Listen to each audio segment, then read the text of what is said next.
আমাদের এলাকার অনেক হুজুর জর্দা খান, খিতাল লাগি খান। আপনারা ইতা বালা না, ইতা সারি দাও।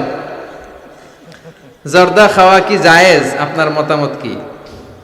ডক্টর জাকির নায়েকের লেকচার শুনেছিলাম জর্দা তামাক খাওয়া যাবে না, আপনার মতামত জানতে চাই।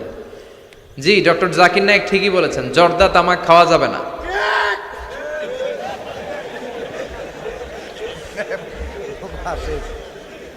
জর্দা তামাক খাওয়া যাবে না, কারণ সিগারেট খাওয়া হারাম, তাই না? যদিও অনেকে হারাম বলতে চায় না, মাকরুহে তাহারিমি বলে। মাকরুহে তাহারিমি বললে তো একই কথা, করিবুন ইলাল হারাম, হারামের কাছাকাছি। তো সিগারেটে যেটা পুরে পুরে খায়, আগুন দিয়ে পুরায় খায়, জর্দার মধ্যে ওটা আস্তে আস্তে চাবায় খায়। কথা বলেন। তো সিগারেট যদি হারাম হয়, জর্দা তো আরো আগে হারাম। এই জর্দা, সিগারেট এগুলোর সাথে মুসলমানের সম্পর্ক নাই। এই সিগারেটের যে ধোঁয়া, এটা জাহান্নামের আলামত। ধোঁয়া পাওয়া যাবে কই? কথা কয় না। জাহান্নামে থাকবে আগুন। সিগারেট খেতে কি লাগে? আগুন খায়, আগুন পেটের ভিতরে ঢুকায়, আছে না নাই?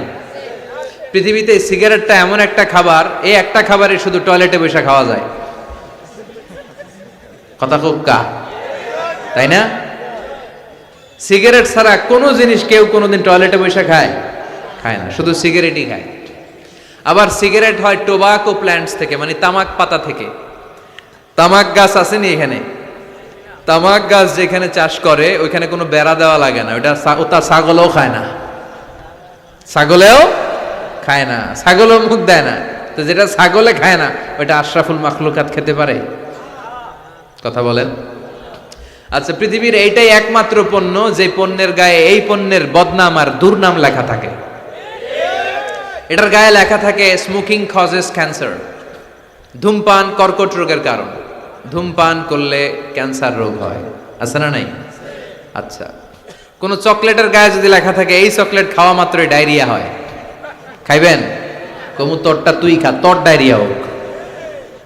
কথা বলেন। কেউ খাবো না, কারণ এইটার বদনাম লেখা এটার গায়ে, খামু কেন?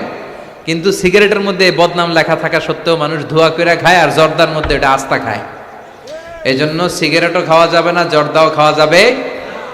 কোন আলিম যদি খান, এটা ঠিক না। ওই ভাইকে বলবো আপনি ছেড়ে দেন, আস্তে আস্তে অভ্যাস করেন, পারবেন। একবারে ছাড়া যায় না। কথা বলেন। অনেক দিনের অভ্যাস। যে বেটা প্রতিদিন 10টা গোল্ড লিফ খায়, কয়টা?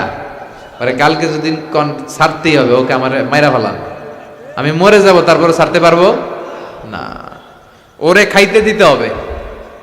কি দিতে হবে? ওরে কমায় কমায় খাইতে দিতে হবে। ওরে বলতে হবে কালকের থেকে 9টা করে খান। কয়টা করে? যে 10টা খায়, ওর 9টা খেলে চলবে না? চলবে। পরের সপ্তাহে 8টা করে খান, এরপরের সপ্তাহে 7টা। ওরে খাইতে দিতে হবে কয়েক মাস, তারপরে 5টা, এরপরে 2টা। যেই সপ্তাহে ও 2টা করে খায় অভ্যস্ত, এরপরের সপ্তাহে একটাও খাইতে পারবে, ঠিক কিনা? যেই সপ্তাহে ও 1টা করে খাইলেও চলে, এরপরের সপ্তাহে না খাইলেও চলে। কথা বলেন। এই যে মদ হারাম হয়েছে গ্রাজুয়ালি, প্রথমে বলছে এটার মধ্যে কিছু উপকার আছে, ক্ষতি আছে, তবে উপকারের চেয়ে ক্ষতি বেশি। ইসমুহুমা আকবারু মিন নাফআইহিমা। সাহাবারা কয় তাইলে তো কমায় দিতে হবে। সাহাবারাও মদ খাইতো, ওমরে ফারুক মদ খেতেন, মদ খাওয়ার রাজা ছিলেন উনি। এরপরে সাইয়েদনা আলী রাদিয়াল্লাহু তাআলা আনহু মদ খেতেন, সব সাহাবারা মদ খেতেন, কারণ তখন এটা জায়েজ ছিল, নিষেধাজ্ঞা আসে নাই। যখন বলা হলো ক্ষতি আছে বেশি, খাওয়া কমাই দিলেন। এরপর একবার সাইয়েদনা আলী রাদিয়াল্লাহু তাআলা আনহু মদ খেয়ে নামাজে দাঁড়াইছে, আর এরকম মাতলামি করতেছে, আর পড়তেছে আ'বুদু মা তা'বুদুন। লা আ'বুদু মা তা'বুদুনের জায়গায় মাতলামের ছোটা কি পড়ে? আ'বুদু মা তা'বুদুন। লা আ'বুদু মা তা'বুদুনের অর্থ হলো, কাফিরেরা তোমরা যে মূর্তির পূজা করো আমরা ওটার পূজা করি না। উনি লা বাদ দিলে অর্থ হয়ে গেছে তোমরা যেটার পূজা করো আমরা ওইটারই করি। ভেজাল আছে না নাই? এখন নামাজের পরে সবাই যে ধরছে বিশ্বনবীরে, দেখেন আপনার জামাই কি করছে। তখন আয়াত নাজিল হলো, লা তাকরাবুস সালাতা ওয়া আনতুম সুকারা। মদ খাইও, তবে মদ খাইয়া নামাজে দাঁড়াইও না। তখন 5টা টাইমে মদ খাওয়া নিষেধ হয়ে গেল, কারণ নামাজ কয় ওয়াক্ত? 5 ওয়াক্ত খাইতে পারে না, রাতে ঘুমানোর আগে একটু খায়। এরপরে আল্লাহ ইন্নামাল খামরু ওয়াল মাইসির ওয়াল আনসাব ওয়াল আজলাম রিজসুম মিন আমালি শাইতান ফাজতানিবুহু। এরপর চিরকালের জন্য মদ জু আল্লাহ হারাম করে দিলেন।